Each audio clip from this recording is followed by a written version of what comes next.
Saudara-saudara pendekar di seluruh Nusantara, seperti inilah kondisi padepokan kami. Kebetulan banyak sekali bentuk pusaka-pusaka berupa keris, tombak maupun pedang, peninggalan dari keluarga leluhur kami. Yuk, mari kita review bareng-bareng.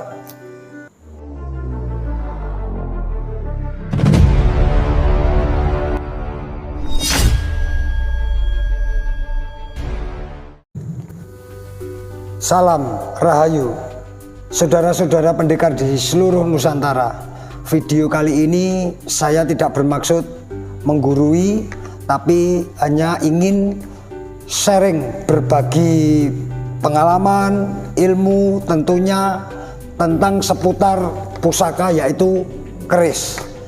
Seperti saudara pendekar di Nusantara lihat, di samping kiri saya ini adalah salah satu pusaka peninggalan dari leluhur keluarga saya. Ceritanya sangat panjang yang pada akhirnya diwariskan dan jatuh ke tangan saya. Saudara-saudara pendekar di Nusantara, sebelum saya mereview pusaka peninggalan dari leluhur saya ingin bercerita sedikit tentang apa itu pusaka keris.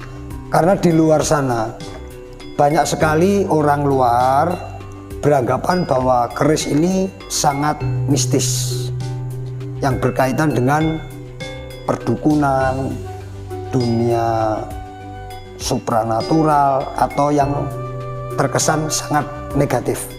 Padahal menurut pemahaman saya, pusaka yaitu keris itu adalah salah satu bentuk simbol sebuah doa yang diciptakan oleh seorang empu, dan ini adalah mahakarya atau warisan leluhur kita di Nusantara.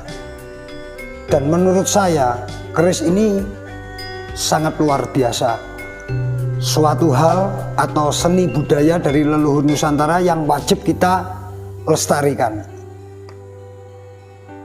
Nah, saudara-saudara pendekar di seluruh Nusantara, untuk sebuah pusaka keris banyak sekali jenis maupun nama-nama pada keris tersebut.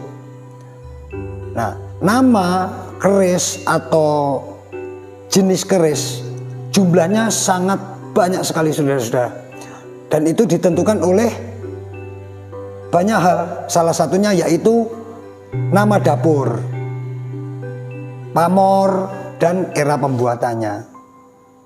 Nah, apa itu yang dimaksud dengan dapur? Dapur adalah bentuk sebilah pusaka yang berkaitan dengan ciri-ciri.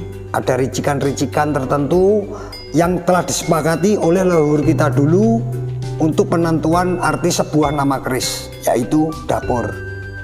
Nah, begitu pula pamor. Pamor adalah karakter, gambaran-gambaran atau guratan-guratan pada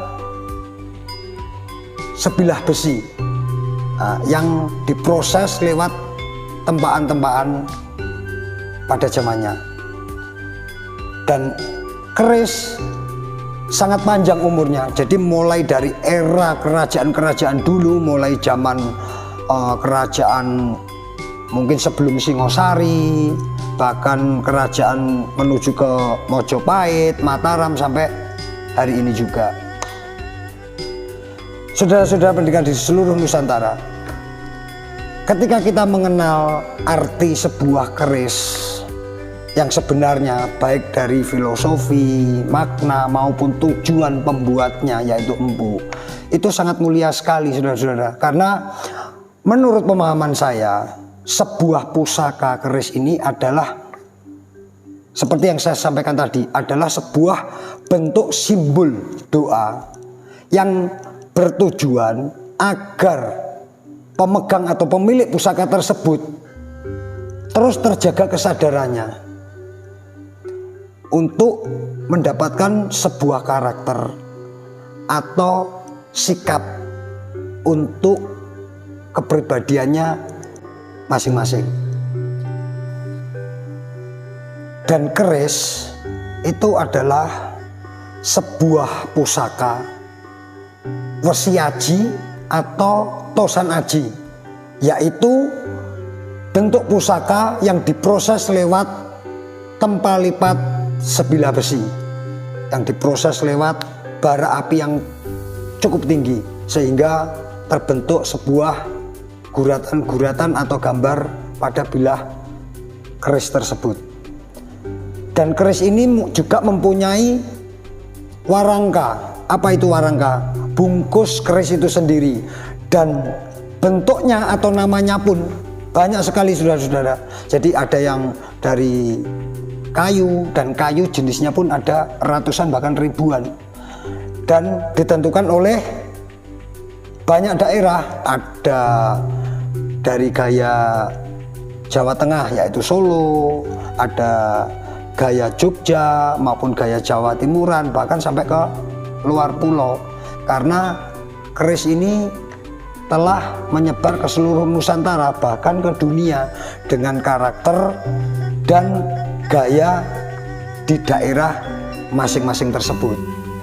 Nah, langsung saja saudara-saudara pendekar di seluruh Nusantara, kita akan mulai mereview pusaka dari leluhur saya ini.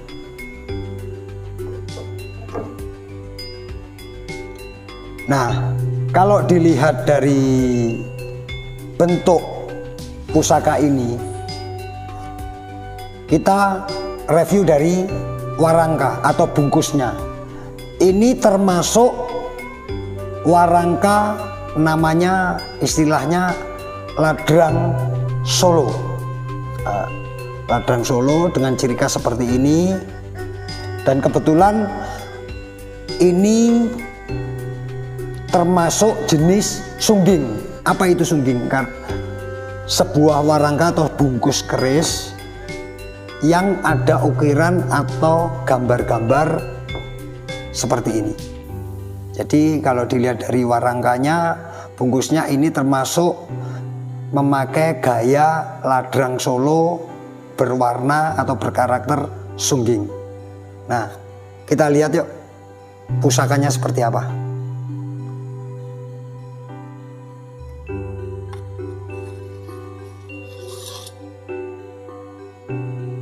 Wow, seperti ini saudara-saudara pendekar di seluruh Nusantara.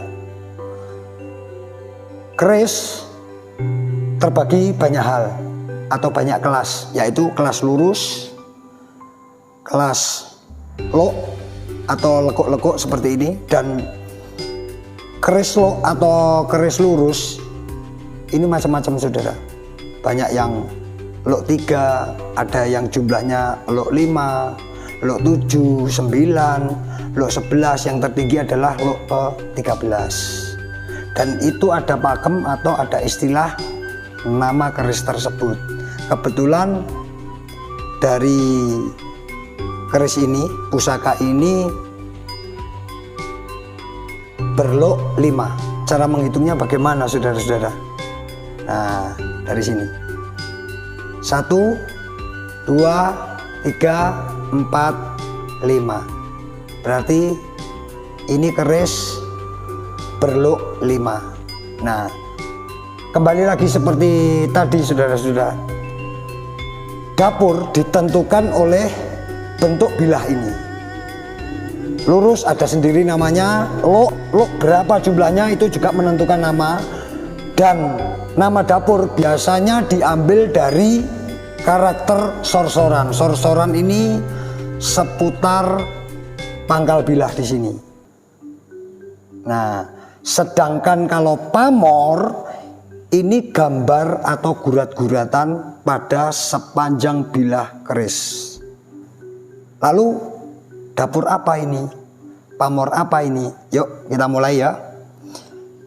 Ini adalah pusaka keris bernama atau berdapur Pulanggeni dengan ciri khas sorsoran seperti ini.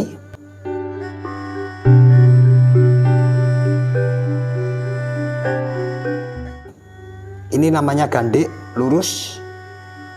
Ada odo-odo. Odo-odo ini guratan tengah yang memanjang. Blok 5 yaitu namanya keris pulang geni. Dan ini ada makna atau filosofinya. Apa arti dari pulang geni? Pulang berarti ratus atau kemenyan, sedangkan geni yaitu api, bara api. Jadi si pembuat atau empu terdahulu menginginkan agar siapapun yang memiliki pusaka pulang geni ini bisa mendapat energi lebih, yaitu Daya Linue. Harapannya adalah pemiliknya mendapat kemudahan untuk mencetak atau mempertahankan nama baik yang sifatnya harum, wewangian, menebarkan aroma-aroma wewangian untuk lingkungan, saudara, keluarga, teman maupun kerabat di luar. Seperti itu.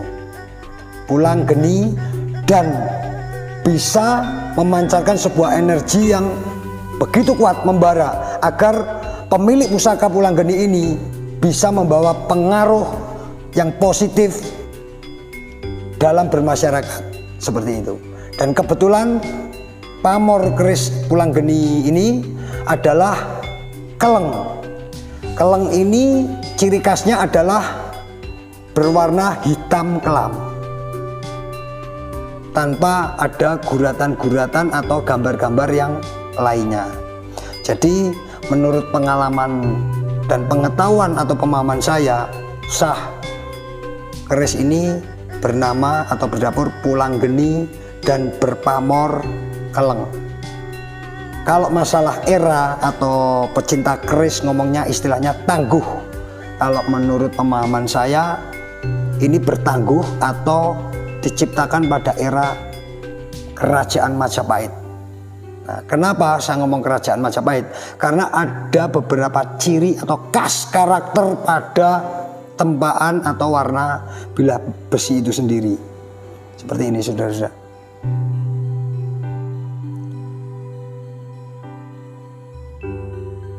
Benar-benar mahakarya dari seorang empu yang luar biasa, dan memang saya merasakan ada energi pada pusaka ini.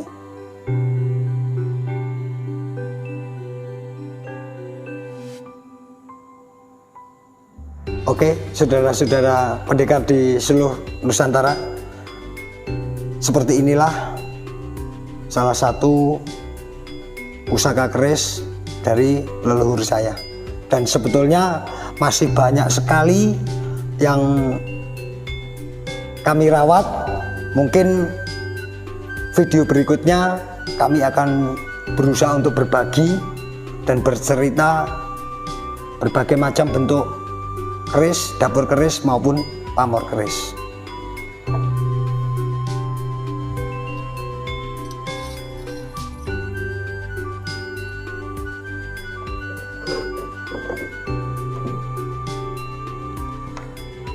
Oke, saudara-saudara pendekar di seluruh Nusantara, jika menurut saudara-saudara pendekar video ini bisa bermanfaat, silahkan klik subscribe, klik lonceng agar tidak ketinggalan video-video seputar keris dari channel ini. Dan bila mana video ini bisa bermanfaat untuk menambah ilmu atau pengalaman, silakan bantu channel ini untuk di-share ke seluruh teman-teman dan kerabat saudara-saudara pendekar di seluruh Nusantara. Salam budaya, salam pendekar.